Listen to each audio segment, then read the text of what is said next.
अब क्वेश्चन है कि द्विघात समीकरण 3x² - 6x + 4 = 0 का विविक्तकर होगा। आपसे विविक्तकर पूछा है और आप सब विविक्तकर का फॉर्मूला जानते होंगे। तो सबसे पहला काम मैंने यहाँ क्वेश्चन लिख लिया है, इसका आपको विविक्तकर निकालना है। तो सबसे पहला काम आपको क्या करना होगा, इसको मानक समीकरण से तुलना कर देना होगा। तो मानक समीकरण क्या होता है द्विघात समीकरण का ax² + bx + c = 0। ये द्विघात समीकरण का होता है मानक रूप। इससे तुलना करेंगे, इससे तुलना करने पर, और जैसे ही आप इससे तुलना कीजिएगा तो आपको क्या दिखाई देगा, a के प्लेस पर आपको 3 दिखाई दे रहा है, b के प्लेस पर प्लस इंटू माइनस माइनस होता है और b के प्लेस पर क्या है 6 है, c के प्लेस पर प्लस इंटू प्लस प्लस ही होता है, c के प्लेस पर आपको क्या दिखाई दे रहा है 4 दिखाई दे रहा है। तो आपने a b और c की वैल्यू फाइंड कर ली। क्लियर हो रहा है। अब विविक्तकर d का जो फॉर्मूला होता है d = b² - 4ac होता है। तो b² b की वैल्यू है -6 का स्क्वायर, -4 इंटू a की वैल्यू होती है 3 इंटू c की वैल्यू कितनी है 4। ठीक है। तो -6 का स्क्वायर 36, -4 चौके 16, 16 3 48, ठीक है 48 हो जाएगा। सब्ट्रैक्ट करोगे तो आएगा -12, और यही आपके विविक्तकर का आंसर था। तो आपका कौन सा आंसर राइट होगा, कौन सा ऑप्शन सही है, option number D is the correct option. Okay, चलिए बढ़ते हैं नेक्स्ट क्वेश्चन की तरफ। अगला क्वेश्चन देखिए, क्वेश्चन नंबर 2, समीकरण 3x + 2y = 6 तथा y = 0 का हल होगा। ठीक है। तो आपको पहले ही y = 0 दे दिया है, आपको y की वैल्यू 0 इसी इक्वेशन में रख देना है। तो 3x + 2 इंटू y के प्लेस पर क्या दिया हुआ है 0 दिया हुआ है, और ये इक्वल किसके है 6 के। तो 3x = 2 0 जार 0, तो इक्वल में क्या बचा, केवल 6 बचा। 3 1 जार 3, 3 2 जार 6, then the value of x is equal to 2। तो x की वैल्यू 2y और y की वैल्यू पहले ही दिया हुआ है 0। तो x = 2 and y = 0 is the right answer of this question. So 2, 0, क्योंकि पहले x होता है फिर y एक्सिस होता है, तो 2, 0 नहीं, option number A is the correct answer. Clear हो रहा है। क्योंकि जब भी हम समीकरण को लिखते हैं तो पहले x लिखते हैं फिर y लिखते हैं। तो x की वैल्यू हमारी 2y है और y की वैल्यू 0 है। ठीक है, आशा है समझ में आया होगा। चलिए बढ़ते हैं नेक्स्ट क्वेश्चन की तरफ।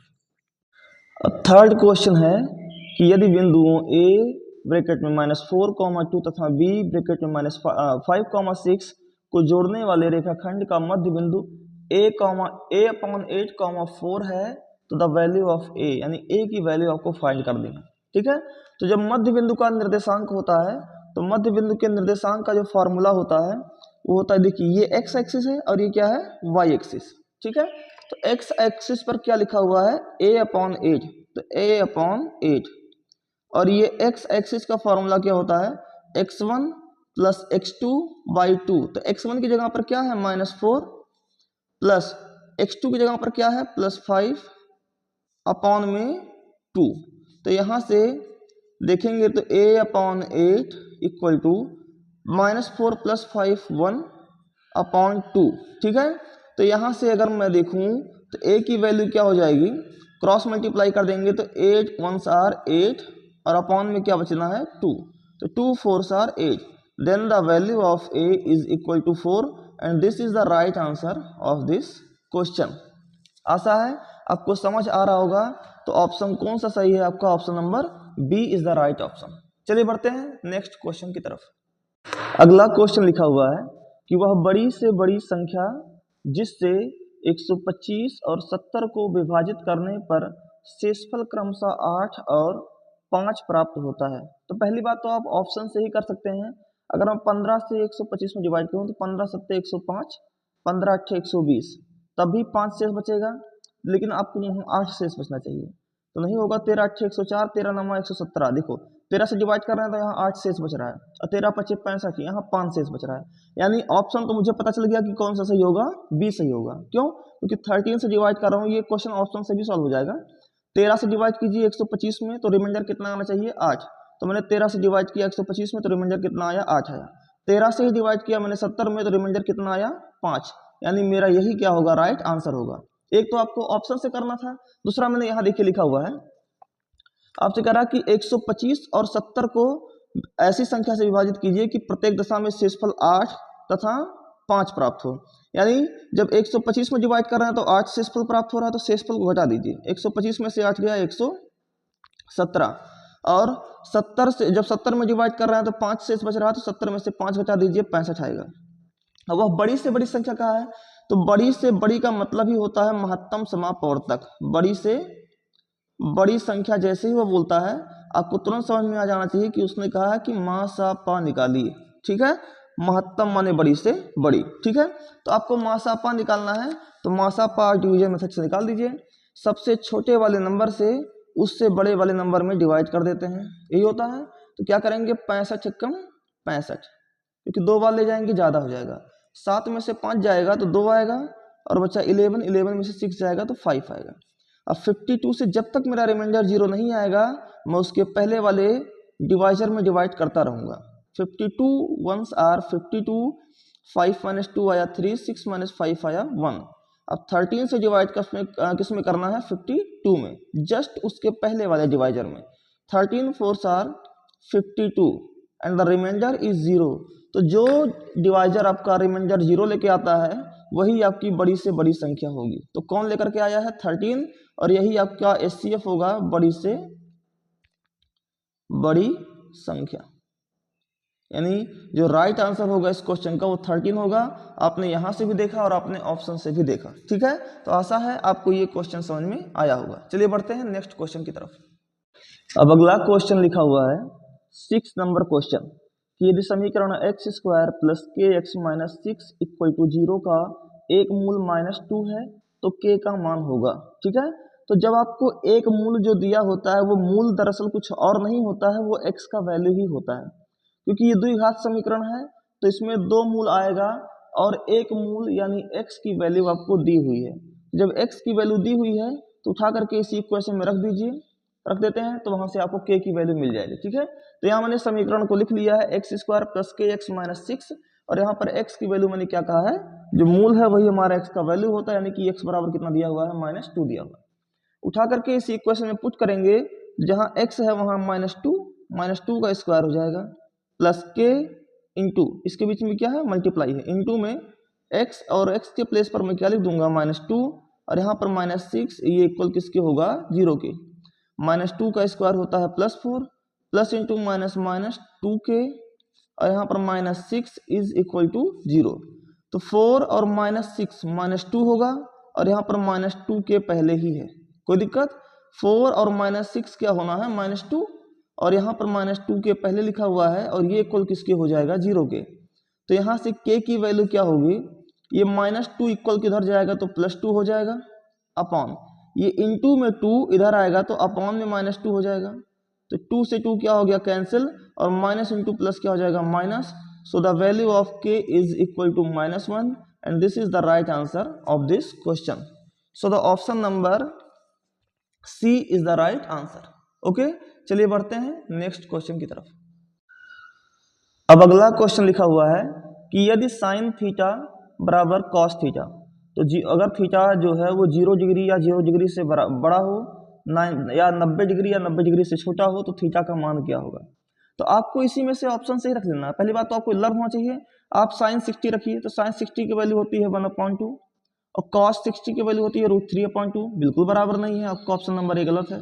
बी में देखिए, साइन 45 1/√2 होता है, कॉस 45 1/√2 होता है, यानी कि दोनों की वैल्यू 1/√2 आई, यानी यही हमारा क्या होगा, राइट आंसर होगा। कौन सा, बी वाला का क्या होगा, राइट आंसर होगा। साइन 30 लेंगे तो 1/2, कॉस 30 लेंगे तो √3/2, साइन 0 लेंगे 0, कॉस 0 लेंगे 1, यानी कभी भी इक्वल नहीं आ रहा है।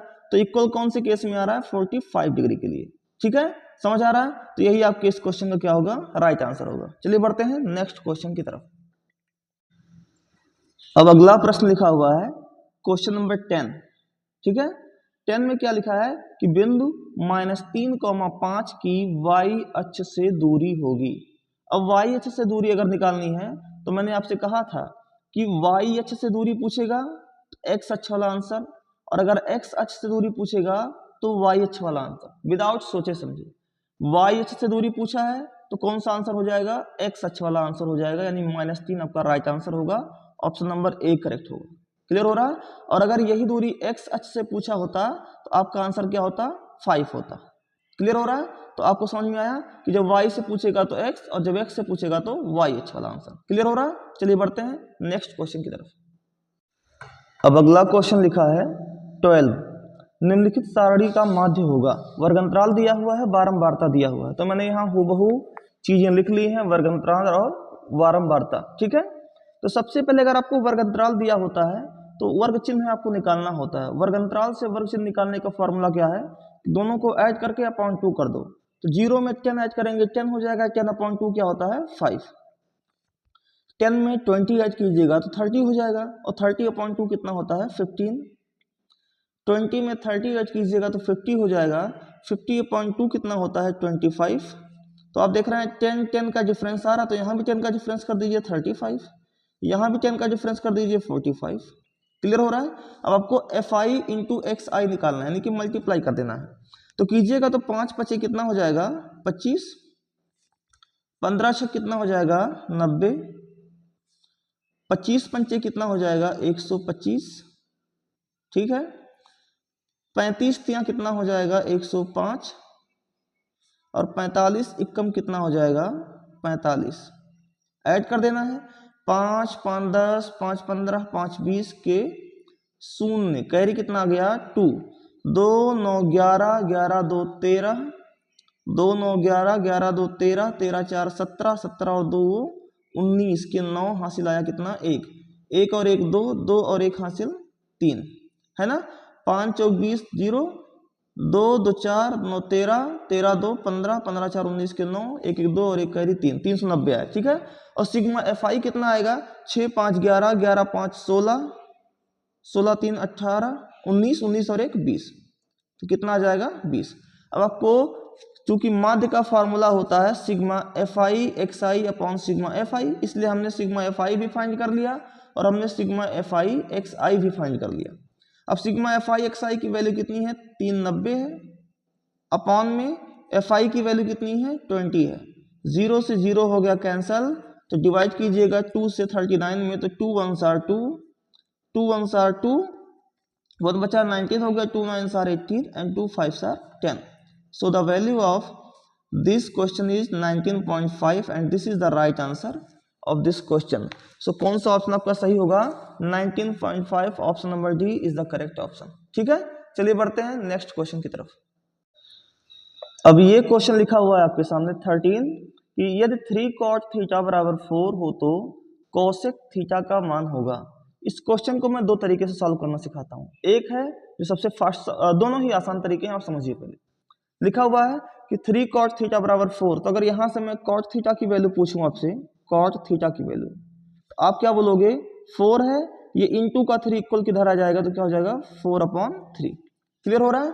अब चूंकि आपको पता है आपको कोसेक थीटा की वैल्यू निकालनी है, तो फॉर्मूला होता है cosec theta equal to, cosec theta equal to होता है रूट में 1 प्लस कॉट स्क्वायर थीटा। ठीक है, रूट में 1 प्लस कॉट स्क्वायर थीटा। अब यहां से रूट 1 प्लस कॉट की वैल्यू कितनी है? 4/3 है, माफ कीजिएगा 4/3 है, इसका क्या हो जाएगा? स्क्वायर हो जाएगा। तो यहां से रूट 1 प्लस 4 का स्क्वायर क्या होता है? 16/3 का स्क्वायर क्या होता है? 9। ठीक, अब यहां से 9 1s are 9 और 9 में 16 ऐड होगा तो हो जाएगा रूट में 25, और अपॉन में कितना है? 9।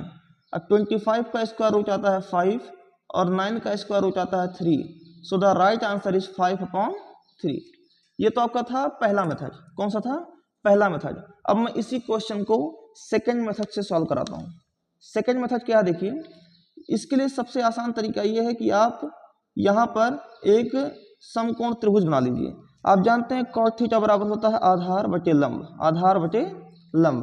तो आपका आधार कौन सा है? नीचे वाला आधार है यानी कि 4, और लंब कितना है? 3 है। आपको कर्ण निकालना है। पाइथागोरस थ्योरम आपने पढ़ा है, पाइथागोरस प्रमेय, पाइथागोरस प्रमेय। और पाइथागोरस प्रमेय कहते हैं कि कर्ण का स्क्वायर इक्वल टू लंब का स्क्वायर। लंब कितना है? 3 का स्क्वायर और प्लस आधार का स्क्वायर, आधार मतलब 4 का स्क्वायर। ठीक है, तो यहाँ से 3 का स्क्वायर 9, 4 का स्क्वायर 16, 3 और 4 16, 9 प्लस 16 कितना हो जाएगा 25। यानी कर्ण और ये स्क्वायर यहाँ से उधर जाएगा तो क्या बना देगा, रूट बना देगा। तो 25 की वैल्यू कितनी आ जाती है 5। तो आपको क्या निकालना था, कोसेक थीटा, कोसेक थीटा। तो कोसेक थीटा बराबर होता है कर्ण बटे लंब, कर्ण बटे लंब। और कर्ण की वैल्यू कितनी आई 5 आई और लंब की वैल्यू कितनी है 3 है। So the right answer is 5/3। तो दोनों ही मेथड आपको समझ में आया होगा, आप किसी भी मेथड से इसको सॉल्व कर सकते हैं। ठीक है, चलिए बढ़ेंगे नेक्स्ट क्वेश्चन की तरफ। अगला क्वेश्चन देखिए 40 नंबर, कहता है यदि दो गोलों के आयतनों का अनुपात 27:64 है। मुझे अभी इतना ही पता है तो वही लिख लेता हूं मैं। दो गोले हैं, एक गोले का अनुपात b1 मान लेता हूं आयतन और दूसरे गोले का आयतन b2 मान लेता हूं, और इनका अनुपात कितना दिया हुआ है, देखेंगे कितना दिया हुआ है 27:64 दिया हुआ है। ठीक है, तो 27:64, 27 अनुपात मतलब बटे 64। ठीक है, अब बताइए गोले के आयतन का फॉर्मूला क्या होता है, इसका होता है 4/3, 4/3 पाई। अब r1 है यहाँ, क्योंकि 1 है तो यहाँ r1 क्यूब हो जाएगा, और इसी तरह से यहाँ भी 4/3 पाई। अब यहाँ r1 था, यहाँ v2 हो गया तो यहाँ r2 हो जाएगा, r2 क्यूब। और ये कुल किसके होगा 27/64 के। 4/3 पाई से 4/3 पाई हो गया कैंसल, तो बचा r1 cube upon r2 cube. तो इसी को हम बोल सकते हैं r1 अपॉन r2, इस पूरे का होल क्यूब बोल सकते हैं। क्लियर हो रहा है, और यहाँ से हो जाएगा 27/64। तब यहाँ से और देखा जाए तो यहाँ से r1 अपॉन r2 की जब मैं वैल्यू पूछूंगा तो ये क्यूब उधर जाएगा तो क्या बना देगा, इस क्यूब रूट बना देगा। तो 27 बटे क्या हो जाएगा 64, और आप जानते हैं r1 अपॉन r2, 27 का क्यूब रूट क्या आएगा 3 आएगा, और 64 का क्यूब रूट क्या आएगा 4 आएगा। यानी r1 अपॉन r2 की जो वैल्यू आ रही है वो 3/4 आ रही है। क्लियर हो रहा है। अब आपको निकालना क्या है, r1 और r2 का रेशियो हमसे निकल गया। आपको क्या फाइंड करना है, आपको उनके पृष्ठीय क्षेत्रफलों का अनुपात चाहिए। तो पृष्ठीय क्षेत्रफल क्या होते हैं, पाई पृष्ठीय क्षेत्रफल यानी कि S1 अपॉन S2 आपसे पूछ रहा है सरफेस एरिया। तो S1 का फॉर्मूला 4πr1² अपॉन 4πr2²। तो 4 से 4 हो गया कैंसिल आउट, तो यहाँ से r1² अपॉन r2² का मतलब होता है r1 अपॉन r2 इस पूरे का होल स्क्वायर। क्लियर हो रहा है। तो यहाँ से देखा जाएगा तो r1 की वैल्यू, r1 अपॉन r2 की वैल्यू कितनी है 3/4, तो 3/4 इस पूरे का होल स्क्वायर। तो 3 का स्क्वायर हो जाएगा 9 और 4 का स्क्वायर हो जाएगा 16। सो 9/16, तो आपको S1 रेशियो S2 पता करना था, यानी 9/16 आपके इस प्रश्न का क्या होगा, राइट आंसर होगा। आशा है आपको ये क्वेश्चन समझ में आया होगा। तो कौन सा ऑप्शन आपका सही है, आपका option number A is the correct answer. चलिए बढ़ते हैं नेक्स्ट क्वेश्चन की तरफ। अब अगला प्रश्न लिखा हुआ है 15 कि यदि कुछ प्रेक्षणों के बहुलक तथा माध्य क्रमशः 45 तथा 27 हो तो माध्यिका होगी। ठीक है, तो माध्य माध्यक और बहुलक में एक रिलेशन होता है, वो होता है बहुलक बराबर 3 माध्यक माइनस 2 माध्य। ठीक है, और यहाँ पर आपको बहुलक कितना दिया हुआ है 45। देखिए बहुलक तथा माध्य दिया हुआ है, बहुलक दिया है 45 और माध्य दिया है 27। तो बहुलक है 45 बराबर 3 गुणे माध्यक आपको निकालना है, माइनस 2 इंटू माध्य कितना दिया हुआ है 27। ठीक है, तो यहाँ से अगर मैं 45 ये माइनस 27 9 54 इक्वल किधर आएगा तो प्लस 54 हो जाएगा, और ये इंटू का 3 इक्वल किधर आएगा तो अपॉन 3 हो जाएगा। इक्वल में बचेगा केवल माध्यक बचेगा। क्लियर हो रहा है।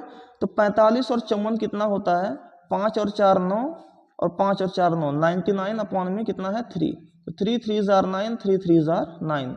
सो द माध्यक is equal to 33 and this is the right answer. Okay, तो कौन सा ऑप्शन आपका करेक्ट होगा, आपका ऑप्शन नंबर बी सही ऑप्शन होगा। ठीक है, चलिए बढ़ेंगे नेक्स्ट क्वेश्चन की तरफ।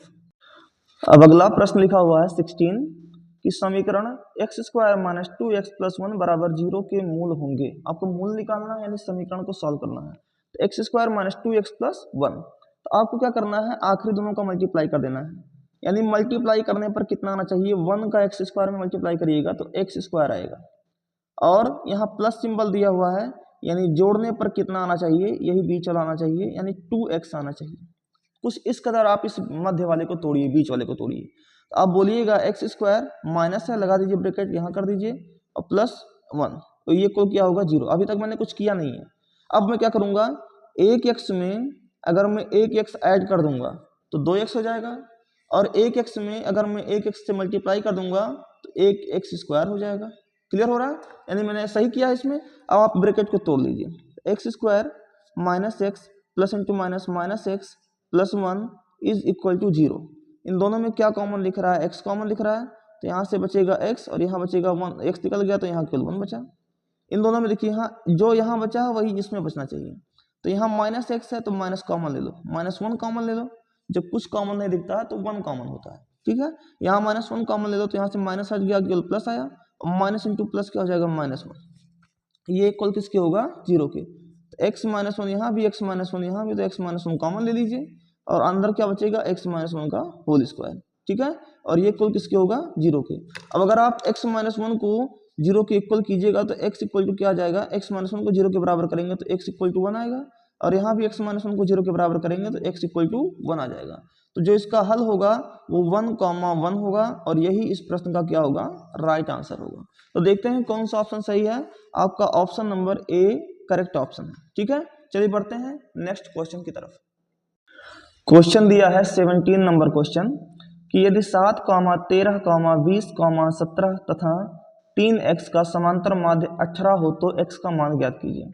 तो समांतर माध्य होता क्या है, प्रेक्षणों का योग बटे प्रेक्षणों की संख्या। तो सभी को जोड़ दो, 7, 13, 20, 17 और 3x को जोड़ दो, तो 7 को, 13 को, 20 को, 17 को और 3x को जोड़ दो, बटे कितने हैं, 1, 2, 3, 4, 5, तो बटे में क्या कर दो 5, क्योंकि प्रेक्षणों का योग बटे प्रेक्षणों की संख्या। और ये समांतर माध्य दिया कितना हुआ है, ये दिया है आपका 18 दिया हुआ है, तो ये इक्वल किसके आएगा, 18 के आएगा। क्लियर हो रहा है। अब इसी को सॉल्व करके x की वैल्यू निकाल लेंगे, 17 3 20, 20 20 40, 40 10 50, 7 57, 57 और प्लस का 3x इक्वल टू, इस 5 को उधर लेके जाएंगे तो मल्टीप्लाई हो जाएगा, तो 18 पंच में कितना हो जाएगा 90, 18 पंच 90, ठीक हो रहा है। अब यहाँ से अगर मैं x की वैल्यू फाइंड करूंगा तो 90, ये प्लस 57 इक्वल किधर जाएगा -57, और ये इंटू का 3 इक्वल किधर आएगा तो अपॉन में 3 हो जाएगा। तो यहाँ से x की वैल्यू सामने निकल के आएगी 10 - 7 3, 9 - 5 4, ठीक है, और अपॉन में क्या हो जाएगा 3, तो 43/3 जो होगा वो वैल्यू ऑफ x होगा, ठीक है। 43/3 वो क्या होगा, आपका x का वैल्यू होगा। माफ कीजिएगा, 8 में से 5 गया, यहाँ आया 3, ठीक है, 33/3 आएगा, थोड़ा सा मिस्टेक हो गया था। तो 3 1s are 3, 3 1s are 3, तो x की वैल्यू कितनी आ जाएगी, x की वैल्यू आएगी आपकी 11, और यही आपके इस प्रश्न का क्या हो जाएगा, राइट आंसर होगा। तो कौन सा ऑप्शन सही है, option number c is the correct option, ठीक है। चलिए बढ़ते हैं नेक्स्ट क्वेश्चन की तरफ। 18 नंबर क्वेश्चन है कि समीकरण 3/x minus 2x equal to 2/x का हल है इसी समीकरण को सॉल्व करना है, यानी कि x की वैल्यू फाइंड करनी है। आइए देखते हैं। सबसे पहला काम आपको क्या करना है, आपको 3/x ये प्लस 2/x इक्वल इधर लाएंगे तो -2/x हो जाएगा, और ये -2x इक्वल किधर ले जाइए तो +2x हो जाएगा। कुछ नहीं किए हैं, इस 2/x को इधर लाए तो -2/x, इस -2x को उधर ले गए तो +2x, ठीक है। क्लियर हो रहा है। इसी को क्रॉस मल्टीप्लाई कर दीजिए, 3 का x मल्टीप्लाई हो जाएगा 3x, -2 का x मल्टीप्लाई हो जाएगा 2x, अपॉन x का x मल्टीप्लाई हो जाएगा x², और ये कुल किसके होगा 2x के। क्लियर हो रहा है। फिर आगे देखेंगे, 3x - 2x कितना x हो गया, 1x हो गया, इक्वल टू 2x² का मल्टीप्लाई 2x में होगा तो 2x³ हो जाएगा, है ना। अब यहाँ से यहाँ एक बार x है तो यहाँ से एक बार कट गया, तो यहाँ केवल बचा 1, और यहाँ क्या बचा 2x², ठीक है। 3 बार था, एक बार काट दिया तो 2 बार अभी भी बचा है। अब यहाँ से x² की वैल्यू क्या निकल के आएगी 1, इंटू का 2 इक्वल किधर आएगा तो अपॉन 2 हो जाएगा। क्लियर हो रहा है। तो यहाँ से x की वैल्यू क्या निकल आई, ये 2 इधर आ जाएगा तो रूट बना देगा, तो रूट 1/2। अब इसी को हम लिख सकते हैं, ये प्लस माइनस में आंसर आता है, तो एक आंसर आएगा आपका प्लस 1/√2। भाई 1 का स्क्वायर रूट 1 ही होता है, √2 का स्क्वायर रूट 2 ही होगा, माइनस 1/√2। तो एक प्लस 1/√2 और एक माइनस 1/√2 इस प्रश्न का जो होगा वो राइट आंसर होगा, या इसी को बोल सकते हैं प्लस माइनस 1/√2, प्लस माइनस 1/√2। ठीक है। तो चाहे आप ये आंसर दीजिए चाहे ये आंसर दीजिए, कोई भी आंसर आपसे पूछ सकता है, आप कोई भी आंसर दे सकते हैं। तो यहाँ पर कौन सा दिख रहा है, ऑप्शन नंबर ए दिख रहा है, प्लस माइनस 1/√2। ठीक है, समझ आया। चलिए बढ़ते हैं नेक्स्ट क्वेश्चन की तरफ।